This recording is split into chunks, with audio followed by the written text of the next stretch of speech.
And good morning, high school football fans. Welcome to the High School Sports Roundup here on ESPN Radio, Savannah, Hilton Head, the ESPN app, and ESPNCoastal.com. PJ Zucco here with you this morning as we take a look back on the huge night, 2 nights of high school football around the Savannah, Hilton Head area in this week. We're officially now 2 weeks to go here until the end of the regular season and the start of the playoffs. So I've been talking about all through middle of October, how important this month is. 5 Fridays in the month and all, region games, things like that. Extremely important and pivotal month of high school football. And we're almost already through it. So some big ones there on Thursday and Friday evening. Let's go through them here on the roundup to start off the show. There on Thursday evening, you had a couple big region wins in 3A by outside of our coverage area. It seems Southeast Bullock gets the win over Beach 32-0. You had a big victory for Liberty County over Groves 45-0 there as well. Pinewood Christian getting a win over Trinity Christian also 66-8. But last night, some big region games also and some tight ones, man. There were some barn burners for sure. Some defensive struggle type of football games. And then there was the game that we were at.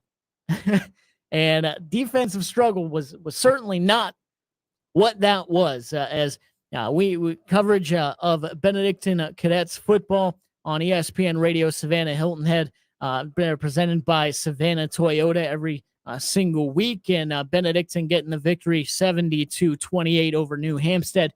You also were able to see all those crazy, wild, big plays on ESPNCoastal.com.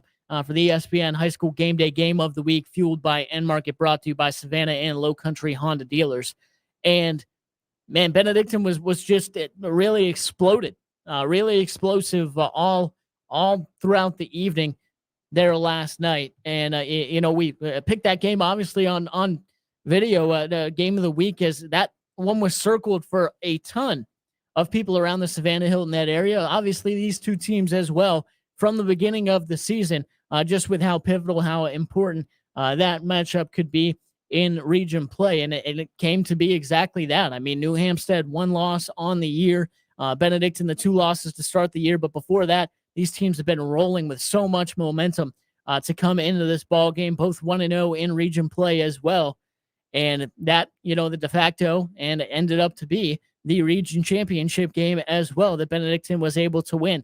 And it was a wild start to the game there as well. Benedictine able to pull away early with 3 straight interceptions on offensive possessions there for New Hampstead. Also a special teams play where you have the pooch kick fall right in between the up back and the return man. Neither guy able to get to it, and Benedictine able to fall on that one too. So 4 quick changes of possession there for Benedictine, and they score and capitalize on all of them. Going up 35-0 there at one point in the first half, and really putting the exclamation point on it. 9 rushing touchdowns as well for the Cadets there throughout the night, as New Hampstead able to show their talent honestly throughout the second half, and I think build some momentum going into the last game of the season for the Phoenix. Just a tough start to the night, and you can't give a good team like that many opportunities to be able to punch in the points and pull away. And Benedictine was able to do just that last night. But like we said, some other huge games around the area as well. Effingham County gets the victory over Bradwell Institute 35-12 in 6A. Also in 6A, you have Richmond Hill and Glen Academy at this point fighting for a playoff berth, right? This is normally a game that you're fighting for the region championship in some way. That at this point kind of duking it out for, right there in the middle. I mean, could be 2, could be 5 by the end of the season in this matchup. Both teams 2-2 in region play going into it. And Richmond Hill defensively able to battle it out and hold Glen Academy down all night, scored just enough to get the win 14-7 over the Red Terrors. Statesboro gets the victory over South Effingham last night, 35-6 as well, to move to 3-1 there in region play for Statesboro. Also last night in 4A, Jenkins and Islands. Jenkins gets the 19-18 win over the Island Sharks in a 1-point win there. Big interception late for the Jenkins Warriors, able to hold off the Island Sharks. And what a game that was, as the Warriors now 1-1 in region play, got a big matchup with New Hampstead, and that becomes a game of having a home playoff game if you win it. So that's what the Phoenix and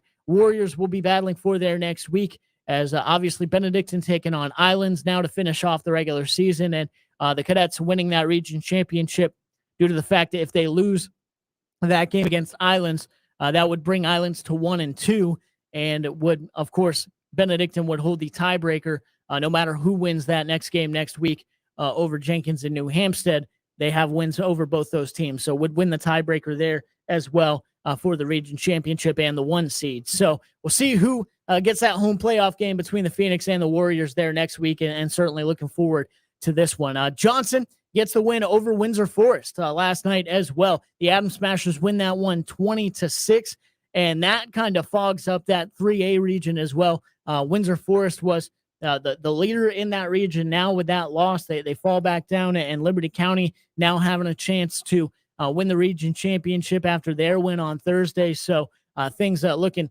crazy there in the 3A classification once again, as well as Johnson's able to get the big victory there in Garden City Stadium. Metter gets the victory over Bryan County last night, 52-26. It was Savannah Christian coming back, getting the win over Aquinas, 24-21. Can't wait to tell you about this one and talk to the head coach of the Savannah Christian Raiders later in the show here on the High School Sports Roundup, as they come back from 14-0 down against Aquinas, tie it up, and head into double overtime there against Aquinas, and a big field goal there by the Raiders in double overtime to come away with the victory. And what a matchup that was, what a comeback and fight, a battle that was by the Savannah Christian Raiders, with them able to come back and get that win there against Aquinas. Also last night in single A private, you have Calvary Day really controlling the game there against Savannah Country Day and getting another win, 28-7 there in region play over the Hornets. And Calvary Day moves to 9-0 on the year. 1 game left on the schedule there against Aquinas in region play. And Calvary Day obviously having a huge season, now wins over Savannah Christian and Savannah Country Day, 2 rivals there in region play as well. And they moved to 2-0 there. And with Aquinas now with a loss to Savannah Christian as well. And Calvary Day obviously having the win over Savannah Christian, looking like, obviously Calvary Day looking like the region champions there in single A private there as well. Unless, of course, Aquinas with that 1 loss, you have that big matchup there. So a region championship game coming up there with Aquinas basically for Calvary Day. But obviously the Cavs going to be favored in that one with a 9-0 record and undefeated in region play right now. Frederica Academy gets the win over St. Andrews 44-6 last night. Memorial Day fell to Terrell Academy 56-12. It was Pierce County over Long County 44-6. Brantley County gets the victory over Tatnall 13-10. That gives Brantley the inside track to possibly making the playoffs once again. That would be the 3rd straight year with Jeff Cannon and the Herons in the playoffs. So doing a solid job there with the Brantley County Herons. They do have a tough test, though, coming up against Appling County, undefeated Appling County as well next week. But if Tatnall County loses out the rest of the way, Brantley County would hold on to the 4 seed there in the region standings. But Claxton, big victory over Portal last night, 22-15. It was Thomas Hayward over Bethesda, 45-0. Hilton Head Prep falling to John Paul II, 24-10. Hilton Head Christian Academy gets the win over Buford Academy, 35-6. Also last night, Buford beating Bluffton, 45-12. James Island with a win over Hilton Head High, 28-7. And May River defeating Colleton County, 37-3 there last night. So obviously some big and important victories for these teams around the area, for Savannah and Hilton Head area teams. And obviously, I talked about some of the big region standings there and what they were able to do, setting up some exciting matchups here later in the season and these last 2 weeks of the season as well. Of course, you have that matchup with New Hampstead and Jenkins for that home field advantage in the playoffs, possibly a home game there. Certainly looking forward to that matchup. Now you have a very interesting Savannah Christian and Savannah Country Day to finish off the season after the Raiders get the win. But Savannah Country Day falls to Calvary Day. So certainly interesting there. And what a win for Savannah Christian as well. Able to come back there in the fourth quarter, really in the second half and get that victory over Aquinas. And 14-0 at one point. They come back, score 14 in the fourth with a David Busey touchdown run. Paulus Zitrow back in the ball game for the Raiders as he throws a touchdown pass to Carter Allen there, 20 yards for the score in overtime. Savannah Christian able to score there from Zitrow to Eli Brown with an 11-yard pass. Bussey with a 2-yard run for Aquinas. And then in the second overtime, you have a fumble there, a lateral recovered by Savannah Christian, and a 25-yard field goal for the field goal kicker for Savannah Christian, able to win it. You talk about the nerves of steel to be able to go out there and win that one with that kick in double overtime for your team after coming back 14-0. Man, extremely good there and crazy to see that from the Savannah Christian Raiders. And also, of course, want to thank our good friends at Savannah Now, Savannah Morning News, for their coverage there and their stats here on SavannahNow.com. But some amazing games there last night all across the area. We'll come back, talk to some head football coaches here throughout the rest of the high school sports roundup. Yeah, Johnson defeating Windsor Forest. We'll hear from Kenderick Bonner, head coach of the Johnson Atom Smashers later in the show. Also hear from Matt Lazat as Richmond Hill gets the 14-7 victory over Glen Academy to move to 3-2 in region play and solidify a little bit more a spot in the playoffs for the Richmond Hill Wildcats if they're able to keep winning as well throughout the rest of their regular season. We'll also hear next from Baker Woodward, the head coach of the Savannah Christian Raiders, as they come back and defeat Aquinas 24-21 in double overtime last night there in Pooler Stadium. We'll come back and hear from Coach Woodward here on the High School Sports Roundup, fueled by End Market there, here on ESPN Radio Savannah Hilton Head, the ESPN app, the ESPNCoastal.com. Stay tuned.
And welcome back. High School Sports Roundup, fueled by End Market here on ESPN Radio Savannah Hilton Head, the ESPN app, ESPNCoastal.com. PJ Zucco here with you as we take a look back on a wild night around the Savannah Hilton Head area. Some big high school football games and some important ones there as well in region play. And some of those going on from last night. You have Benedictine with a victory over New Hampstead, 72-28. In that same region, you have Jenkins defeating Islands 19-18 there last night. In 6A, you have Richmond Hill getting the victory over Glen Academy 14-7. 3A, Windsor Forest falling to Johnson 20-6. And then down in single A private, some huge games for region play and, everything that goes into those single A private games. And you have Calvary Day getting the win over Savannah Country Day, moving to 2-0 in region. With a 28-7 victory. And then Savannah Christian coming back, getting the win in double overtime against Aquinas, 24-21. And that's where we'll stop and start talking about this huge ball game between the Raiders and Aquinas. Huge win for Savannah Christian as well. And joining us, the head coach of the Savannah Christian Raiders, Baker Woodward, here with us on the High School Sports Roundup after a big win there last night. Coach Woodward, great to have you on. How you doing this morning? Man, it's a great day to be a Raider, man. It's especially after a big double overtime win.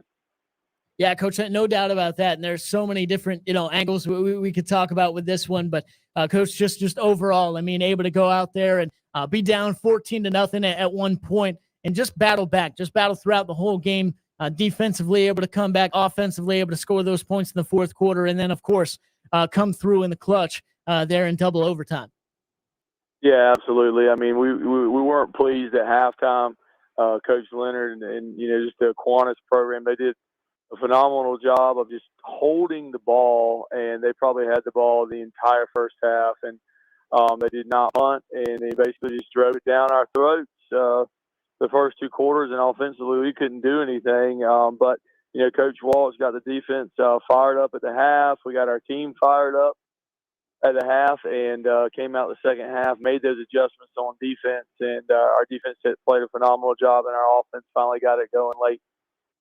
Yeah, Coach, absolutely. And let's talk about that defense first. As you said, they're able to hold the ball quite a bit, not defensively, not really able to get off the field, and score 14 there in the first two quarters. And then you hold them scoreless there in the second half.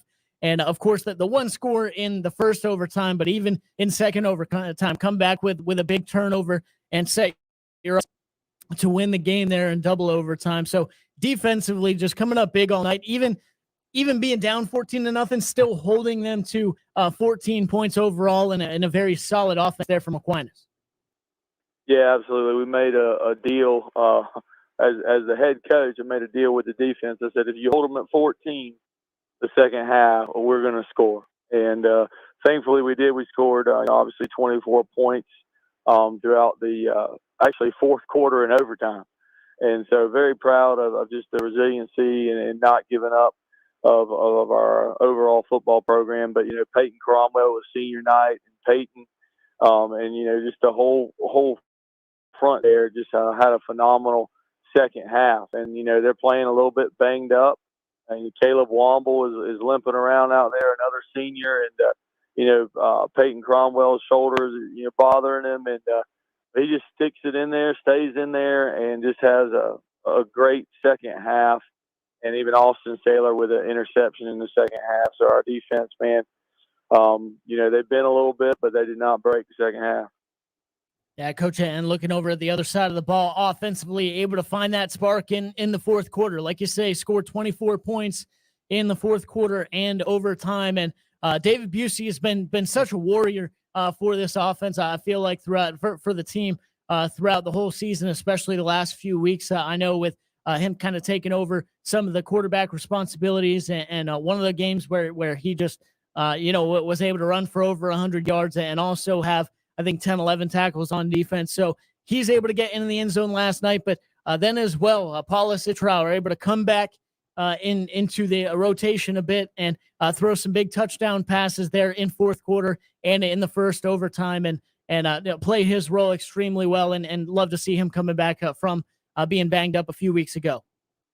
Yeah, absolutely. I mean, both of them really did a great job last night. David, it's really hard for David Busey to play linebacker.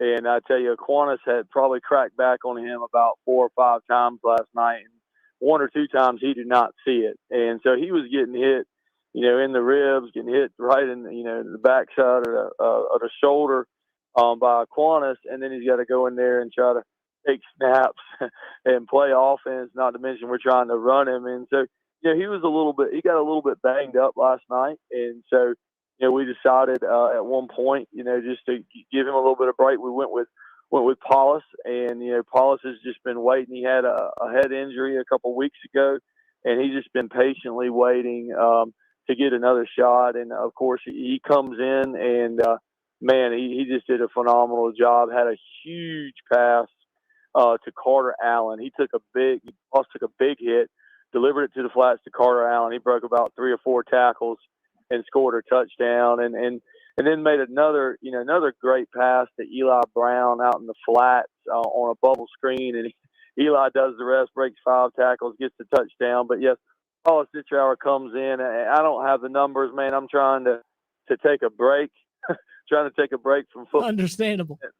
But I don't have his numbers in front of me. But he had just a phenomenal game coming in off the bench and just making some key throws and doing what I always tell him: just take what the defense gives you, and that's what he did. And he just came in, big time plays, big time throws, and we can't say enough either about our senior running back Carter Allen. He made that big catch, and then we got a freshman running back that came in, Harry Smalls Jr., also known as Zoe. He came in and he probably had about 40 or 50 yards rushing on a couple runs, and that was just a nice change up, and he played really, even though I had a reception. So very proud of our offense and our offensive line. Not a single senior on our offensive line, and those guys worked hard all night. Those guys are led by Jep Hudspeth and Cole Burnstead, man, 2 juniors that they just love pancaking people, and they did a phenomenal job. And of course, as always, our senior, our best receiver, George Futch, man, we tried to get him the ball some more, but he did a phenomenal job. He takes on 2 people every single series because they got to double cover him, so it opens things up for other guys. But George had a great game, not only on offense but also on defense. Yeah, as he does. And like you said, hard to get him the ball at times just because you have so many guys on him, but it also leaves so many other guys open for sure, and plenty of weapons on this Savannah Christian offense. And again, they showed that last night, being able to put up 14 points in the fourth quarter, 24 points overall to get the victory in double overtime against Aquinas there last night there in Pooler Stadium. But Coach, I know you're able to punch through that field goal in double overtime to get the win. Sophomore kicker Ethan Bird is able to do it. Now, I know it's only a 25-yard field goal, but we've seen crazier things happen in the NFL, let alone high school football. And he's able to come in with all that pressure after the comeback and whatnot, and punch through that 25-yard field goal for the win. Yeah, absolutely. I told Ethan, I think earlier, when this question of you not, the question is not you whether you're going to make the kick or not. The question is, are you going to be able to? Is your smaller stature going to be able to handle the dog pile right game? Okay, and he did a phenomenal job. It is tough, especially it's tough at any level when you got a tied ball game, the game's on the line, you come out, you're ready to kick it, they call a timeout and ice him, and you're trying to ice him, but he's done a phenomenal job. He has worked really, really hard, and both of our kickers have done great. Matthew Gunn's the other one, along with Ethan Bird, and Ethan's just kind of taken over all responsibilities of kicking, and he's just run with it. He's done a great job.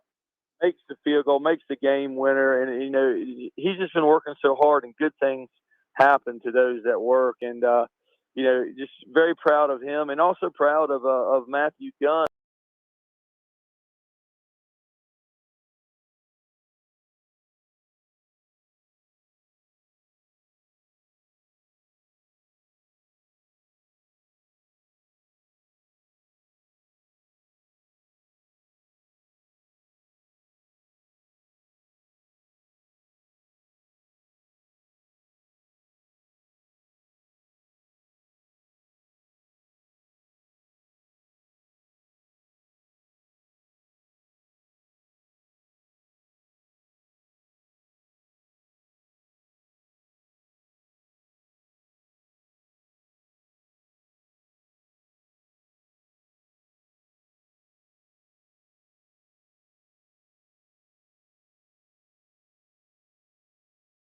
Christian Raiders, been our guest here on High School Sports Roundup, fueled by End Market on ESPN Radio Savannah Hilton. Coach, great to have you on once again this morning. Congratulations there on the victory over Aquinas on senior night, and best of luck as you guys look forward to another big matchup coming up here in a few weeks, and we'll certainly be talking again soon.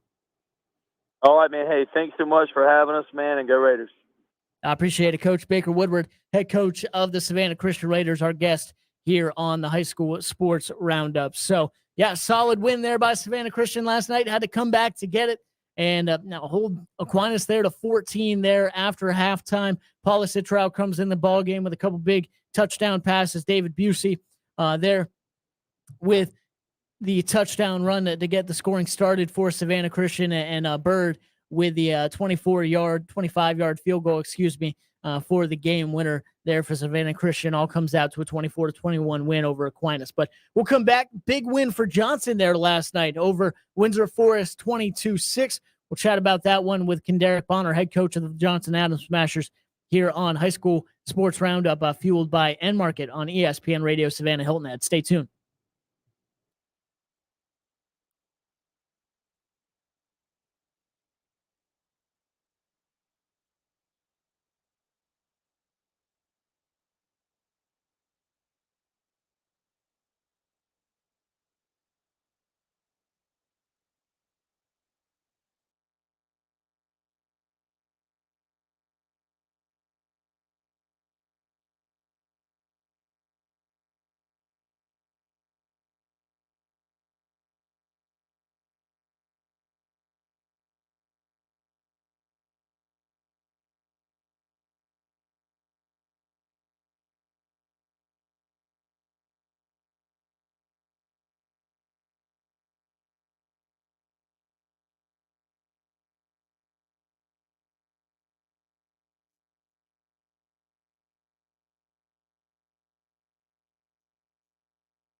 And welcome back. It's High School Sports Roundup here on ESPN Radio Coastal Georgia.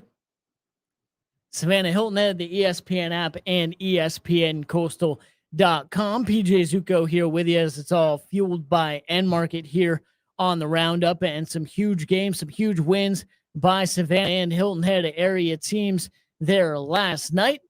In 5A, it was in 6A, excuse me, it was Richmond Hill over Glen Academy 14-7. There in 4A, it was New Hampstead defeating Benedictine 28-6, Benedictine defeating New Hampstead 70-28. Jenkins over Islands 19-18 there last night. And in 3A, Johnson gets the victory over Windsor Forest 22-6. Single A private, it was Savannah Christian defeating Aquinas 24-21 in double overtime, and Calvary Day defeating Savannah Country Day 28-7. But as we mentioned in 3A there, the Johnson Adams Smashers were able to get a big victory over Windsor Forest 22-6 last night, get a big region win. And joining us now, the head coach of the Johnson Adams Smashers football team, Derek Bonner, here with us on High School Sports Roundup. Coach Bonner, great to have you on this morning. How you doing? Good morning, man. I greatly appreciate y'all for having me on.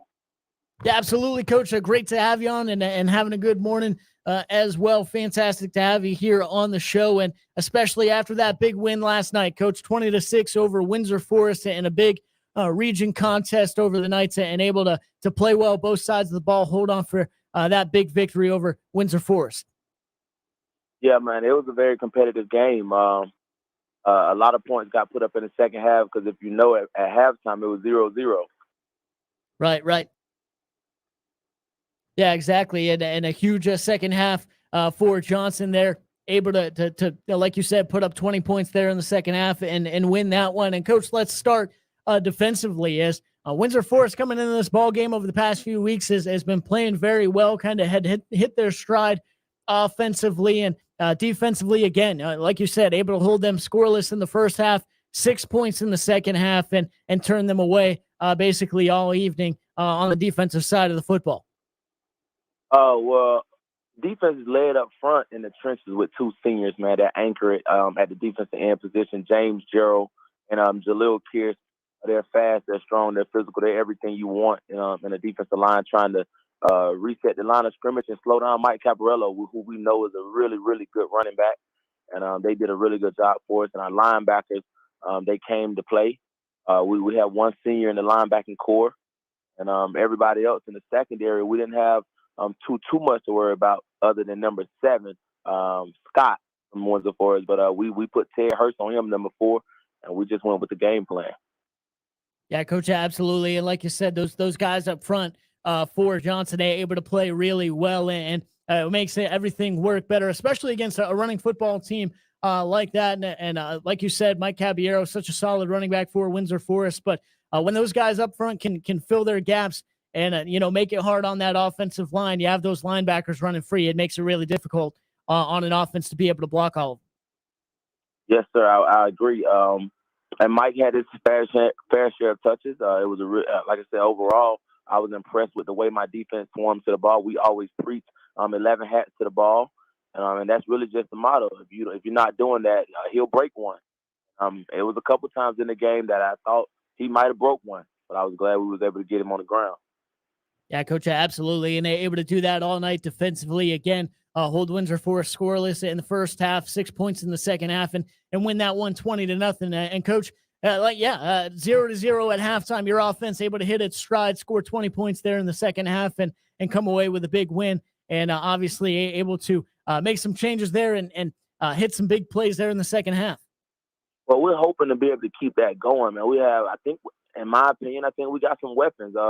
We think Ted Hurst being probably one of the best athletes in Savannah area, number 4'6", 364, running a 4.5 in the 40, starting both ways as receiver and DB. Like, we really play a lot through him. But then the quarterback is also a senior who just was a field general. He managed the game for us last night, did really, really well. And then out of nowhere, our second string running back goes for 100 plus last night. Amarion Scott, who's a junior, who's coming back next year and should definitely be the featured back. But he went for over 100, and that just came out of nowhere because we have a senior, Olin Bacon, number 5, who normally leads the way. I think he experienced some type of like hip pointer or something like that at some point in the game, and the backup had to come in and handle it for us, and he did a really good job. Yeah, Coach, absolutely. I know we've talked about it throughout the season, and like you said, I feel like Ted Hurst may be one of the best kept secrets somehow at the wide receiver position around the area, just with his athletic ability and what he's been able to do, and go up against some great receptions here throughout the year. Like you said, played well defensively as well last night, and got the running game involved with over 100 yards there from your backup running back as well. But Coach, again, like I know it's all about putting it together on a Friday night, but the potential and the athleticism on this offense is pretty eye-opening. Like I said, if you guys are able to kind of get it all together and work it consistently over these next few weeks, could be a real problem if you make the playoffs. Yes, sir. I definitely agree. I just want to highlight real quick before talking about the playoffs. Ted Hurst did end up with a receiving touchdown and a running touchdown. We actually was able to get a reverse off, and he was able to put that in. So he really had a big performance, man. Just proud of the senior season that he's putting together. The campaign is amazing, and hopefully the scouts come out and take a shot at this guy. He has 2 games left in the regular season, and we really need to continue, and we have beats to close the season. But if we make the playoffs, I really don't believe it has to be a first round exit. I really think we can advance.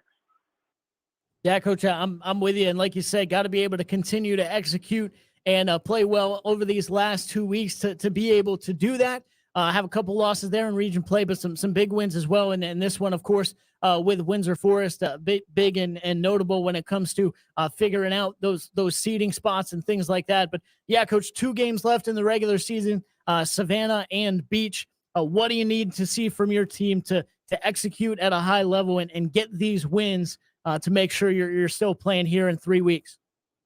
I need them to understand that we have to, after doing what we did, we picked up a huge win against Jenkins.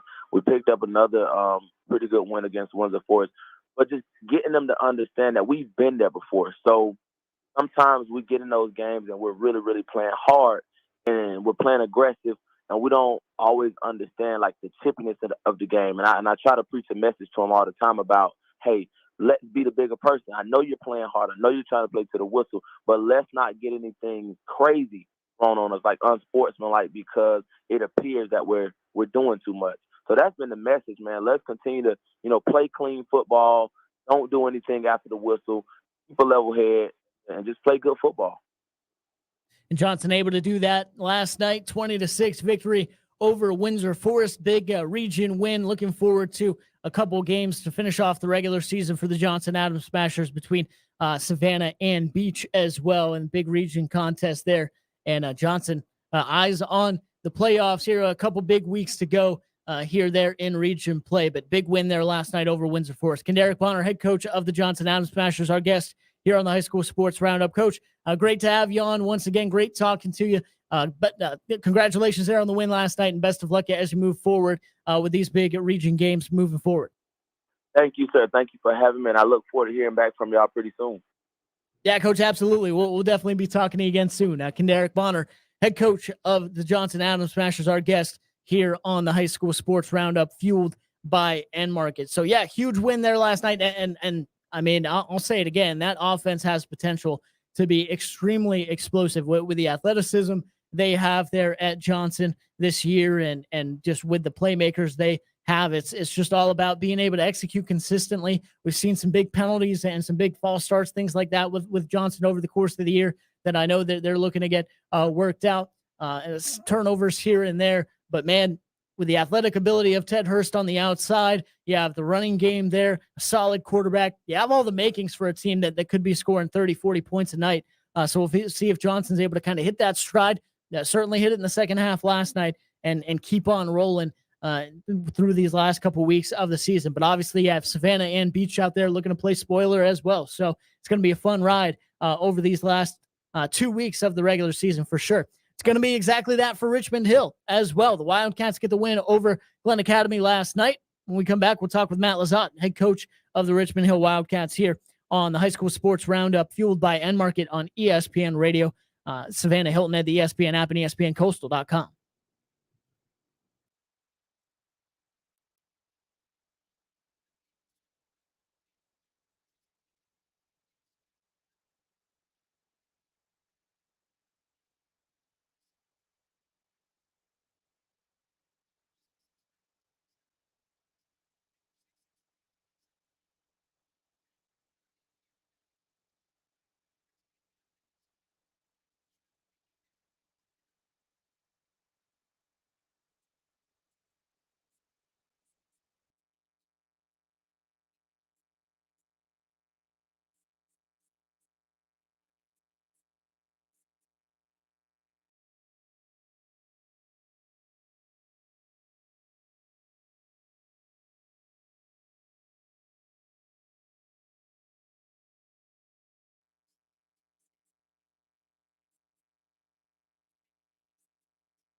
And welcome back. It's High School Sports Roundup here on ESPN Radio Savannah Hilton Head, the ESPN app, and ESPNCoastal.com. PJ Zucco here with you this morning as we wrap up all these big high school football games from around the area over the last few nights, and some huge scores, some huge games all around the coastal Georgia, Savannah, Hilton Head area as well last night. One of those, Richmond Hill, getting the victory over Glenn Academy, 14-7. Defensive struggle and battle last night there on the Hill, and the Wildcats able to get the win. Matt Lazat, head coach of Richmond Hill, is going to be our guest here on the High School Sports Roundup. Coach Lazat, great to have you on this morning. How's it going, Coach? Going great. Feels good after a big win last night. Yeah, Coach, absolutely. And like you said, huge win in region play. And you moved to 3-2 in region play with a win over Glenn Academy, and a defensive battle, 14-7. It was 14-7 at halftime and stayed that way throughout the whole second half as your guys just able to battle consistently throughout the game and hold on for that victory. Well, I tell you, I love playing against Glenn Academy. Coach Hidalgo he's one of the best coaches in the state of Georgia, and there's no other team that we play against on our schedule that has their guys prepared, teamed up. It is a true chess match. We played teams the week before. We played against a Brunswick team that personnel wise you just outmanned, and to go against a team like Glen Academy that's really well coached. It's a chess match and trying to stay ahead. And every year that we've played against them, it's been like that. You take a look at the scores over the years. They ran away with one when DJ Dallas was playing, and when you got a guy like that, it's easy to run away with some games. But we've had some really, really good ball games, really close ball games over the last few years, and they've had region implications for playoffs and region championships. And so it's something that we look forward to every single year. When we get to the week to play them, it's always exciting to see what kind of fixes we're able to come up with to adjust. Yeah, Coach, like you said, it's always an extremely important matchup in this region, and is again this year in 2021. And Coach, let's start defensively from your ball club. Able to come away with some big plays last night, especially in the second half, able to hold Glen Academy scoreless, and at one point backed up against your own goal line and able to come away with an interception as well to keep Glen Academy out of the end zone and obviously turn them away and win the ball game. Well, we had even early in the game in the scoring drive, we had some missed tackles and a couple penalties that kept that drive alive. And so we felt like we were shooting ourselves in the foot. And then they started driving the ball, and we ended up doing the same thing. We had them in a long yardage situation. There was a roughing the passer call that was extremely questionable, and they were able to keep the ball moving. They've got tremendous football players on their team, some really, really talented guys. And they have coaches too. They make plays, and when we were backed up, Rayvon was able to come away with that big interception. What a play on the ball in the air too. I mean, it was an unbelievable play. But that's another reason that we have him back there in certain situations, because he plays the ball so well in the air. But I was just excited to see our guys stay in the fight, and we got a very, very young team that continues to grow and continues to get better. And we feel very confident in our ability to manufacture football players at Richmond Hill. These kids are born and raised, and they come to school here. They live in our school system, and they grow up being Wildcats, and they continue to just grow and develop over their high school careers. And when given the opportunity, and we roll them out there on the field on a Friday night, we feel very confident in their ability to go be successful. And those guys did a great job of doing that Friday night. Yeah, Coach, for sure. And you said able to battle it out and hold on to it throughout the whole game, not only defensively, but offensively as well, able to battle through it. As a big touchdown pass early from Ty Goldrick to Tommy Bliss. You have a running touchdown there in the second quarter as well, and you hold it at 14 for the rest of the game, but still have an impressive drive there, 4-minute offense, able to run out the clock. They're extremely impressive by the offense as well. So it's not like they just scored 14 and went away. They were very strong throughout the night, especially there late in the ball game to run out the clock. Absolutely. And we had a ball before that, got down and turned the ball over, and we had a bunch of momentum going in through an interception. And we had a couple turnovers that really hurt us. They were huge momentum killers for us, because we had them on their heels, and they're at the end of the game. From a head coaching standpoint, there are a few things that I look at, and I look at the way our coaches are coaching on the sideline, the adjustments that they're making, and I look at the way our players are responding and reacting. And in all three phases, special teams, offense, and defense, the look in our guys' eyes late in the game, we turned the corner. We turned the corner as a group, as a team this season, and I'm excited to go back and start preparing for the next opponent, South Effingham. But the win last night all but guaranteed us a spot in the playoffs. So we're real excited about that, and ready to take on some postseason play. And with our guys having a look like that in their eyes, gets you really excited to be in the championships. Exactly right. Sometimes it's like that, right? Just battling through the year, getting better at every single game and every single snap, and at some point it's able to click. So it's scary to see that look in the eye, certainly from the offense and from Richmond Hill here at the end of the year. Like you said, looking forward to a big game against South Effingham, and then making it into the playoffs as well here after some big battles in region play throughout the course of the 2021 season. But we're up against it here. Coach Matt Lizotte, head coach of the Richmond Hill Wildcats, been our guest here on the High School Sports Roundup, fueled by End Market. Coach, always great to talk to you. Appreciate you coming on this morning. Congrats on the big win there last night, and best of luck as you guys look forward to the rest of the year. Appreciate it, PJ. Thank you. Build the hill. I appreciate it, Coach. Matt Lizotte, head coach of the Richmond Hill Wildcats, here with us on High School Sports Roundup, fueled by End Market here on the show. But that'll do it for us here on the Roundup every Saturday morning from 10 to 11 here on ESPN Radio Savannah Hilton Head, the ESPN app, and ESPNCoastal.com. Have a great rest of your day. Hope you stay safe wherever you go, and God bless. Have a good one.